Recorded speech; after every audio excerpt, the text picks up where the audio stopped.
I took care of him. I miss him a lot, and I didn't even sleep last night. I miss him a lot. I mean, is there any chance it... Hey, welcome back. We are keeping up with the conversation because it is juicy. Today, we're going to get into Lana'S text messages from her brother. If there's anything that we missed, please fill us in the chat. Shout out to you guys. Thank you so much for liking and hyping the videos. And I'm going to keep putting out videos for you to make sure that you are entertained. Let's get this party started. Oh yeah, Sarah Boone and I are done. It's all over. Why's that? She tries to control me. Oh? Hang on a sec. No worries. I'm at work just steering the wheel, so I'm here all day. Do your thing. So it looks like Lana is ready to spill some tea with her sibling, and she's not feeling too well. Okay, back. I had to say goodbye to Dan. He's off to work. And her sibling is like, oh, no worries. I'm here. Anyways, there's a content creator who initially wanted me to go on her channel and interview. I declined, but we had started chatting and she is a really nice person. Problem is, her channel is pretty anti-Sarah Boone, as is most out there. I made a mistake by telling Sarah I was still chatting with her. I had told her about the invite and that I wasn't interested in doing it. Then out of the blue, she says, if you keep speaking to her, I will never speak to you again. I stopped and said, no ultimatums. Don't give me an ultimatum. She tried to backpedal, called me sensitive. I told her I can have friendships with whom I choose, and it doesn't matter whose side, quote unquote, they're on. Maybe I could win their opinion, etc., etc. She was not having it, so I said, maybe let's cool off and talk about it in a few days. She wouldn't talk to me for a month. Okay, boots on the ground. For those of you who are familiar with these text messages already, they hit the internet last week. Why was Sarah already upset as soon as she heard that Alana would be in contact with TTC? Did she already know about her channel? So Lana says she wouldn't talk to me for a month. Her sibling says, I mean, she was kind of known for being a control freak already, firing all of her lawyers, wasn't she? Before she left, she accused me of game playing and not doing my best, whatever that meant. Yep.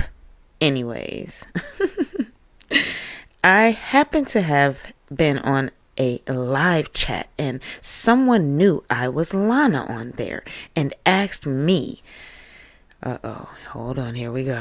I happened to have been on a live chat last week and someone knew I was Lana. How would they know she was Lana?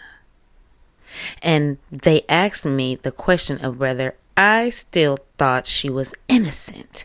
And I answered that I used to until I heard about the bet.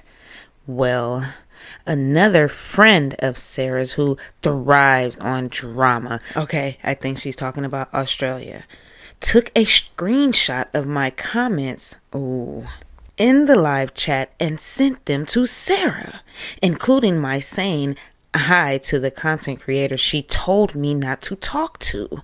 This is so middle school crap. Anyways, she sends me the nastiest, meanest crap. Called me a traitor, grime queen, rotten. Tried to tell me to cease and desist all mention of her or our friendship, and tried to tell me that Everyone was mad at me, etc. I told her goodbye. I was nice about it, but it was like I had woken up. Okay, so Lana is having an awakening. Her sibling says, keep typing. I'm reading. I just have to do a quick interpretation of this. Well, give me like 5 minutes. So Lana's waiting the 5 minutes. I'm sure she is frazzled. Okay. He's back. It's okay. Anyways, her flying monkey who had, quote, tattled, came onto the comments trying to yell at me, and I told her that my friendship with Sarah was not her business and that she wasn't doing her any good by pot stirring any drama. Anyway, so there it is. So people know I was Sarah's friend. Some hate me for it. Some believe I was some vulnerable, handicapped person. Either way, I don't care. I am free. So as she's responding, her sibling, the 5 minutes is up, her sibling comes back. Says, okay, I'm just catching up.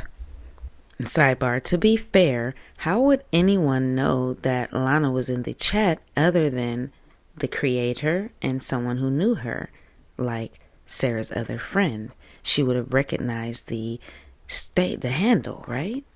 So what I'm gathering is Lana was just talking freely in the chat and got busted.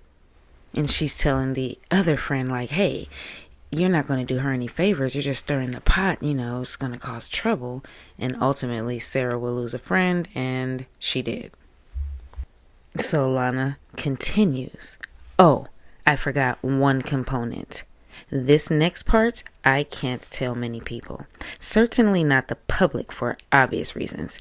She had a documentary producers were working with. We were working with. When things went south, they contacted me asking if I still was willing to interview.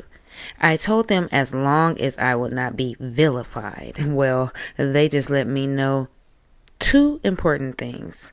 1, the doc is dead in the water. No production. No production company wants to fund it as they believe Sarah is guilty as hell, and now I'm not her friend. You need to be careful with people with nothing to lose. Will happily sue.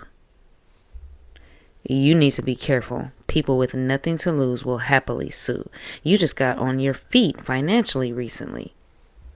Don't let her disrupt that. Just my 2 cents. Lana continues. 2, they still want to work with me on other projects, including one on kidney disease. I totally understand, but she can't travel to Minnesota, and she would have to sue. Just like a loving sibling, Lana'S sibling is like, don't let her disrupt your life, dude. You just got financially settled. Got your ducks in a row. Don't let stocks and bonds, baby. Old money. Well, why do you think I stayed married to him for so long? So Lana starts to send a bunch of scriptures to her sibling. They're reading the scriptures, then it continues. Stop trying so hard to get the grimy followers to like you with all your comments and insight, quote unquote, about me. It's embarrassing. Maybe you can give grimy new bestie pointers on how to breastfeed her almost 5-year-old who better while she's online reading your comments about me. It's sad, Lana. You've stooped this low and ended up this way. The nerve of her. Who spoke to Sarah like this for her to speak like this to people? And all of the world sees. I've stopped communicating with you. You're a traitor. And that comment when someone asks you why, I'm gathering she is talking about the screenshot she was sent where Lana was responding to why she believes she wasn't innocent. And I never asked you for a dime. You added money to my commissary account in hopes I'd be your new friend like Tanika is now. How much did you give her? So sad you're a liar too, just like the rest of them, conformist. And even after she bashed you online live, are you that desperate? No matter to me. I am formally demanding Sarah loves giving out her verbal cease and desist now, doesn't she? Subject matter jurisdiction. Shout out to Daryl Brooks.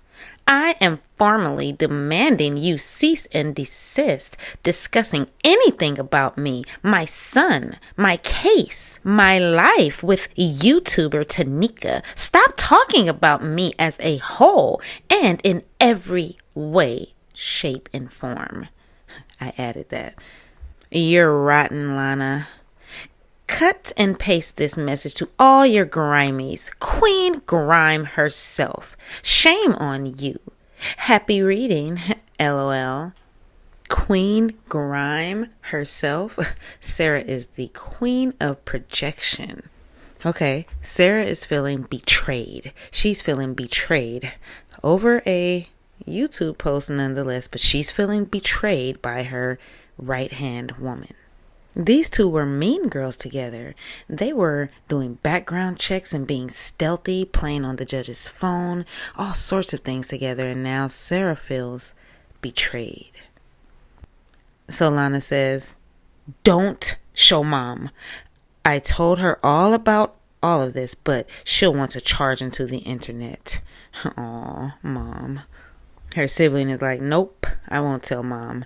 But you can't demand people stop talking about a public case. Lana says, nope. She's been adjudicated guilty. She has no leg to stand on. Lana says, and I was 100% part of the friendship too. I have the right to talk about whatever I feel like. Okay, so how are you guys feeling? Let me know in the chat.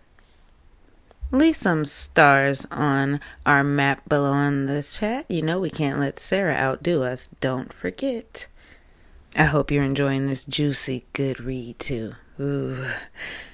Are you buying what Lana's selling? Are you picking up what she's putting down? Lana says, she was afraid I would see the autopsy and medical reports. She was afraid my opinion would change. Her nasty gram was a fight or flight response.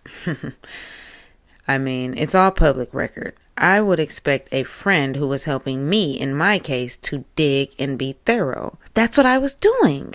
Well, at least that's what I was doing. Well, at least you found out now instead of much later. James, her lawyer, and I used to have these 3 a.m. chats, and I asked him during the trial if it was true about the bat, if she really messed him up with it. He said it was true, but do not ever talk to Sarah about it because her response to me would incriminate her and it would mess with her appeal. Well, I responded to her. See, that's where Lana loses me. How could you watch the same video we all watched and think she was innocent? Just say you liked her and you wanted to help her out. But saying that you thought she was innocent until we all were surprised by the bat. Yes, the bat surprised us all, I think. Nonetheless, the video had me sold, personally. Lana says it would mess with her appeal. Well, I responded to her and I apologized for not telling her my opinion had changed in private with her first, but I was not able to. I'm still not supposed to, but she couldn't let it go. So hopefully she didn't mess up her appeal mixing it up with me. Sidebar, someone send this to Judge Cranick ASAP. I still don't hate her. I'm not vindictive. She should leave me alone and I will, okay? Because Lana knows where the bodies are buried, where the bones are buried. She should leave me alone and I will go my own way. My own way. It's about to get a lot worse for her in life. One sec. I think she will lose her appeal and spend the rest of her life in prison. Really, Lana? Do you? Her brother comes back. He's at work. He says, I'm back. We hit a vault, so I was figuring out where we were. The black line is where we have drilled. The blue line is he's showing her a graph from his job. The blue line is seismic data. The green shaded area is my target zone. Lana says, sorry, don't mean to distract you while you are working. Wow. Oh, I'm sure he wouldn't mind talking to her again 20 times. Her brother says, nah, it's no distraction. Then Lana responds, so now you know. There are some people who want me to write a book and donate the proceeds to George's family. Yeesh. Next time, buy a dog from SPCA if you want a friend from jail. Right. Of course, the dog could bite me too, LOL. I wouldn't write a book. You only knew her a year. No, I don't want to. Sidebar. We have discussed in the comment section how Lana would be the perfect person to write a book. I thought her and James were going to go and ride off into the sunset and write a book and collect the money together. When she passed away, I figured, someone needs to get into her cell phone. I'm pretty sure she has all of the tea, piping hot tea on Sarah. But how are you guys feeling about these text messages between her and her sibling, this exchange so far? During the trial, if it was true about the bat, if she really messed him up with it, he said it was true, but do not ever talk to... Wait a minute. So Lana says, no, I don't want to. Which I totally think she's playing coy in my opinion. But I guess a lot of people want to hear what I have to say. See, she is a novelty. Start a blog, a limited one. Write it out and then lock it. Then folks will know. Cheryl Carley wrote a book about Chris Watts after visiting him a few times and getting a few letters, right? I don't know who they are. Cheryl Cato, a nobody, but she made a lot of money to writing a book. Plus, Dylan Tallman, whom spent 6 months with him, wrote a couple that sold a lot. I had a year and we spoke a lot. See? I had a year and we spoke for a lot of the time with calls and messages. I could pull it off, but why not? Go for it. Then Lana says, that's the kind of thing she'll sue me over. I think you're right. Narcissists try to rope people back in. Then her sibling says, how you feeling today? How's your health? I'm feeling pretty good today. Kind of tired, but feeling well. How are you? Seems like her sibling is trying to shift gears, change the subject, you know. He sees that his sister is in a little too deep. She's put her toe in the quicksand. How are you? I know some point in the past you were dealing with A1C stuff. I hope that's no longer the case. I really don't want you in the chair next to me at dialysis. He says, I'm good. No issues with that. Now, this next part, I think it's out of sequence. Again, this was emailed to me from Reddit. Nonetheless, it's important. Listen, very close. Funny how they all cling to religion in prison. Yeah, and I love the little touch of feminizing them. Send her back the psychological definition of narcissism and misogyny. Calling me a fool? Okay. She sounds like a sociopath. No emotion for anyone but herself. Quite true. Listen to this. Lana was very, very busy when it came to Sarah. A lot of mean girl stuff going on. Not saying we agree with it, but she did get us that life sentence. She helped us. I was the one who got her the team of lawyers and her shot at a trial. I was the one who got her the producers who sent her a lot of resources and spent a lot of time and energy on her. I made sure her appeal went through when it got stalled. I was the absolute wrong person for her to mistreat. But she couldn't help herself. I couldn't tell her I no longer thought she was 100% innocent. And then her brother says, what was the deal with that? Sidebar. That's what got me there. I could no longer tell her I thought she was no longer 100% innocent. What's up with that? I'm like her brother. What's up with that? That part is really hard for me to buy what Lana is selling about being tricked into thinking Sarah was 100% innocent. Anyone who saw that video, okay, I'm ranting. Back to the text. Oh, okay, this is good. So her sibling says, what was the deal with the bat? I could still fight for her appeal because I believe she should have manslaughter, but the bat made the issue quite different. She said in the trial that George got his arm out of the suitcase and was trying to get free. She said she picked up the bat and jabbed his arm back inside. Untrue. His arms and fingers were fine. I got a hold of the autopsy and his head and shoulders were bashed to SHIT. I didn't tell her that. She started thumping on him, huh? I'd seen the autopsy. Yep, she lied on the stand. Did the coroners point out the discrepancy? Yes, they did. I know why Sarah was so terrified of me talking to Tanika. She was afraid I would see the autopsy. Okay, help me out. Is Lana saying that without the autopsy, she thought Sarah was 100% innocent even though she saw the video? And that she was tricked into thinking that she was innocent? She then goes on to say, she was afraid I would see the autopsy and medical reports. She was afraid my opinions would change.